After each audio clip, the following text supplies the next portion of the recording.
E aí galera, beleza? Tudo bem? Como é que vocês estão? Eu espero que todos vocês estejam bem. Paisagem, pronto, foi vista já.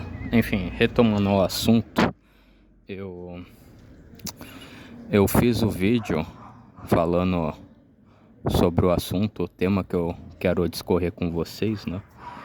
Pretendo discorrer com vocês aqui agora, obviamente, né? Se Deus quiser. Mas como teve muito barulho de carro, ônibus, caminhão, pessoal falando na rua, achei melhor regravar, né?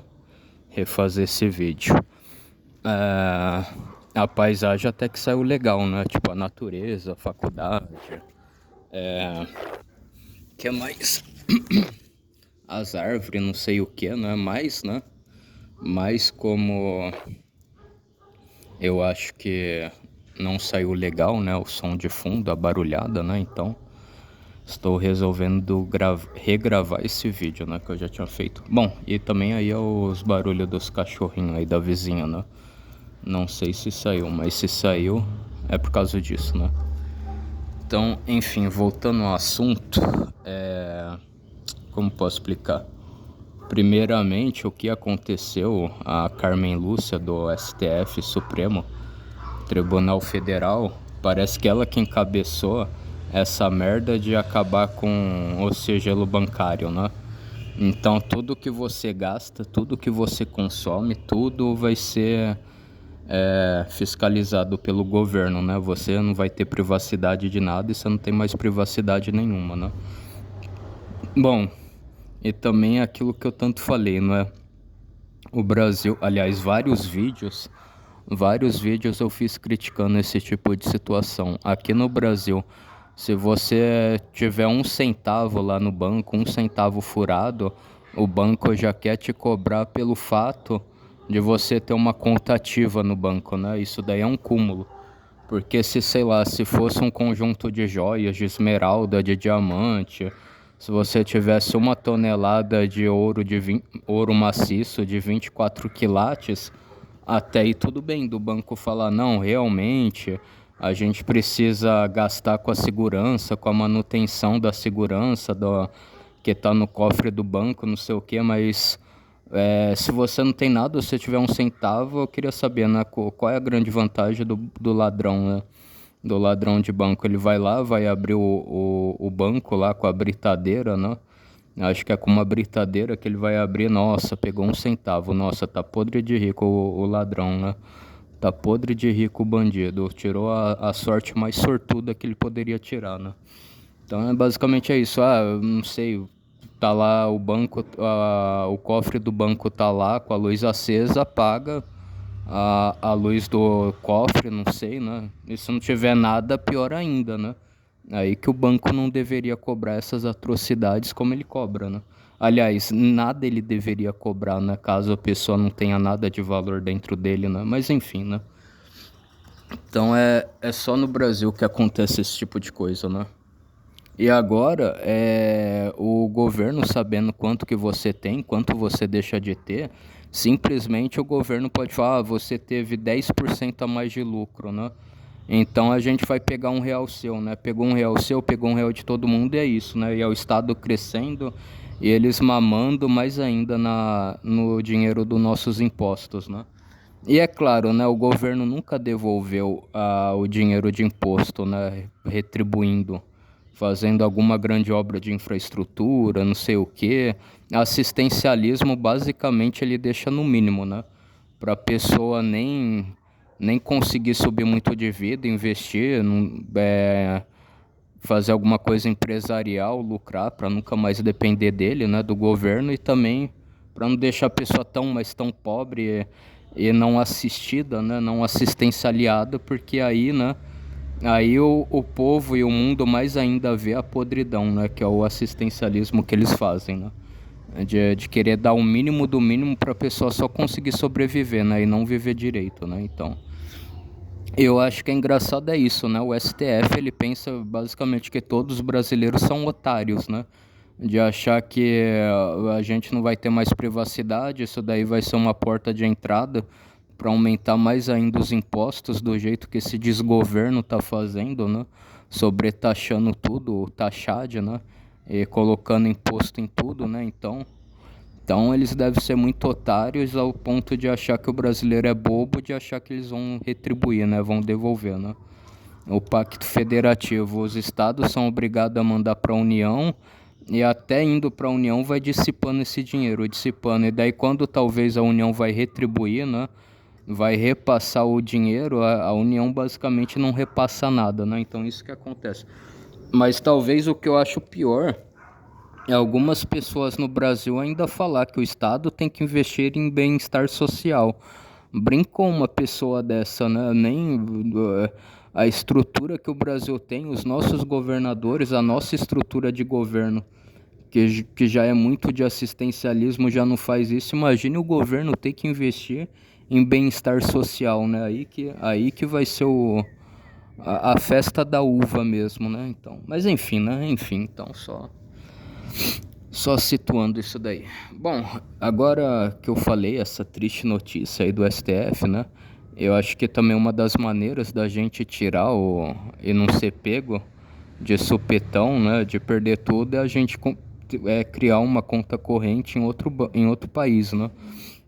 E aí que é o engraçado do Estado brasileiro. Você criar uma conta corrente em outro país, né?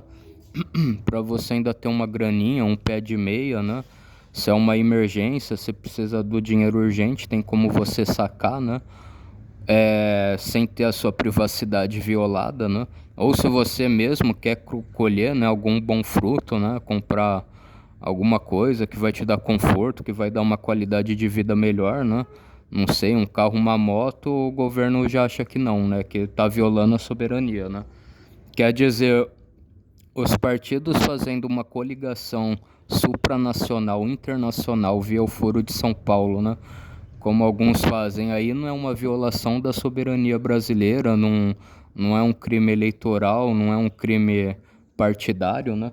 Mas a pessoa querendo ter uma conta corrente em outro país para que o governo não pegue, né? Não consuma tudo aquele dinheiro, aí não, né? Aí é um crime, né? Bom, e óbvio, né, também vai ter aquela coisa, né? Já que você vai abrir em outro país a sua conta corrente, você vai pagar uma taxa, né? Meio que uma taxa, né? Não sei se uma multa, né? Uma taxa por você, né? Não abrir aqui no Brasil, né? Você vai abrir em outro lugar, né? Aí eles querem ser protecionista, né? Aí eles vêm com essa demagogia, com esse falso moralismo, falar que eles são protecionistas, né? Bom, esse daí é um, né, Bom, e também, né, sem falar as coisas que basicamente só o Brasil consegue produzir com qualidade, né? As nossas riquezas minerais naturais são vendidas a preço de banana por commodities, né? Aí eles não se preocupam em ser protecionista, né? Então, é muita hipocrisia desse povo, né? É muita hipocrisia do STF, é muita hipocrisia do STE, né? De toda a estrutura e o aparelhato estatal, né? Aparelhagem estatal, né? Super hipócrita, mas enfim. Então é isso que a gente pode fazer, né? Ver se a gente consegue criar uma conta corrente em outro lugar, né? E a gente não paga imposto por isso, né? Não paga uma taxa por isso, né? E que os bancos dos outros países não façam a mesma palhaçada, né? Que aqui no Brasil, né? Que só de você ter uma conta aberta você já é obrigado a pagar um aluguel pro banco, né? A pagar uma taxa pro banco, né? Brincou, né? Enfim, agora o vídeo recente aí do professor Marcelo Andrade, o professor de história Marcelo Andrade, ele fez um react de um short de um rabino, né? Eu acho que ele é sionista, né? Não sei. E obviamente que eu sou contra o sionismo, né? Não acho certo. E ele fala que, sei lá, que Jesus não existiu porque Jesus não mudou nada na maneira atemporal da Terra, da história da humanidade, né? Mas aí o professor Marcelo Andrade responde ele de uma maneira bem brilhante, né? Bem inteligente, fala, mas Jesus veio de uma maneira humilde, de uma maneira simples, ele não quis, né? mudar nada na história do mundo, né? Ter um grande reino, um grande palácio, grandes status, poder, fama, glória, né? Eu concordo com isso, mas eu acho que, por exemplo, eu concordo, né? Obviamente, concordo com tudo que ele disse, mas eu também acredito que, de certo modo, em partes, Jesus deu alguma espécie de fama para os líderes, para o governador que fazia parte de Israel, né? Hoje, onde hoje é o Estado de Israel, o território de Israel, né? Porque o Pilatos, ele era o cônsule, né? Ou governador da província de Israel, né? Israel, Jerusalém, não sei. E porque, por exemplo, durante esse tempo, desse mesmo tempo, né? Que vamos supor o ano 1 antes de Cristo, não, perdão, o ano 1 depois de Cristo, o ano 2 depois de Cristo, né? Ou os mais ateus, né? Quer falar o ano depois da Era Comum, depois da Era Moderna, né? Não sei como eles querem falar, né? Então, por que só o Pilatos, né, de governador ou de cônsul, ficou famoso, né? Se isso fosse uma lenda, uma história, uma mitologia, né? Por que será que talvez o governador que ficava na Gália ou ficava em Roma Transalpina, ou deixa eu ver outro lugar aí, ou na Península Gretícia, né? A Península Gretícia, que hoje faz parte da Península Grega, né? Da Grécia, né? Acho que esse seria o nome, né? Gretícia, Gretência, sei lá, enfim, né? Ou, sei lá, Síria, outro lugar aí da Ásia Menor, acho que parte da Líbia, Turquia, né? Porque o Império Romano era bem, como é mesmo o nome? Expansivo, né? Eles eram bem expansionistas, né? Ou o governador da Península Ibérica, né?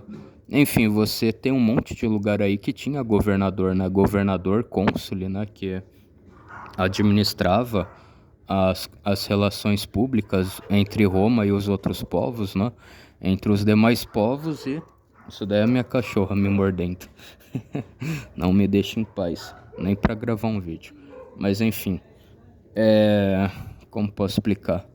Então vocês vê, Pilatos foi o único governador desse tempo que realmente ficou famoso, né? Ele ficou famoso. E aí, obviamente, né? A própria Bíblia fala, né? As frases célebres dele, né? Como é mesmo? Que são os fariseus que estão firmes nisso, né? São vós que quereis a crucificação desse homem, não eu, né? Estais firmes nisso. Então eu sou inocente do sangue derramado desse homem, né? E aí o Pilatos foi lá e lavou as mãos, né? Pra falar, a culpa não é minha, né? Eu não queria crucificar ele, né? Um coitado, uma pessoa inocente que eu acho que não merecia a morte, né? Tenho dó dele, tenho pena dele, né? Mas não tem o que eu possa fazer, porque se eu não liberar, outra pessoa vai liberar, eles vão querer dar algum jeitinho de passar por cima de tudo, de passar por cima da minha autoridade, de passar por cima da autoridade dos próprios líderes religiosos deles, né? Para querer crucificar Jesus. Então foi isso que Pilatos fez, né? Então nisso daí, se bobear, o Pilatos ele ficou famoso, né? Pela maneira que ele conduziu, né, a questão do julgamento de Cristo, né? Bom, entre outras pessoas também desse tempo, né? Eu acho que o historiador Flávio Joséfo, né, que também falou toda a historiografia de Jesus naquele tempo, né? Aí também acho que, enfim, né, um sírio também falou, né, que o povo judeu ele padeceu durante muitos anos porque eles crucificaram o rei deles, né? O rei sábio deles, que é Jesus, né? Então, se bobear, mesmo que o próprio Jesus não quis mudar nada na questão atemporal da humanidade, né? No período atemporal, no marco temporal da humanidade, algumas pessoas que conheceram ele, né? Acabaram mudando algumas coisas na história da humanidade, né? Na estrutura da humanidade, de como a humanidade ia se conduzir, né? Então isso daí eu acho bem interessante, né? E só fiz uma observação aí com o que o professor Marcelo Andrade falou, né? Mas enfim, então espero que vocês tenham gostado do vídeo, né? Fiquem todos aí na santa paz de Deus. Até mais. Um forte abraço. Tamo junto e falou. Passa a régua aí. Tamo junto.